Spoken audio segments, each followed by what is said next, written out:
नमस्कार, आपण बघत आहात महान्यूज 7. मी अनुराग नंदकिशोर शिंदे. वळूया आजच्या काही ठळक बातम्यांकडे.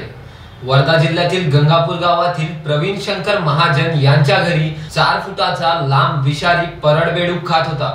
स्टाईलवर प्रवीण महाजन यांना दिसताच त्यांनी लगेच सर्पमित्र आनंद सिंग टाक, विशाल दिवे, शुभम महाजन व सर्पमित्र यांना फोन करून बोलावून परड सापाला स्टिकच्या सहाय्याने हातात पकडले. परड सापाबद्दल माहिती दिली.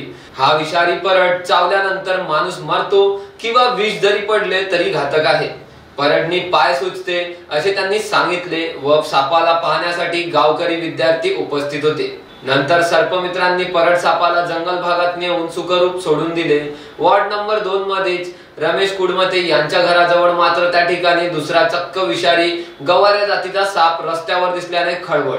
एकाच ठिकाणी 2 साप असल्याने नागरिकांना भीतीचे वातावरण झालेले आहे. गावातील नागरिक उपस्थित प्रमोद सावज, अविनाश क्षीरसागर, रमेश कुडमते, विजय शेंडे, सचिन महाजन, शुभम सावज व गावातील नागरिक मोठ्या संख्येने उपस्थित होते. वर्धावरून सतीश काळे यांची रिपोर्ट, महान्यूज 7 नागपूर.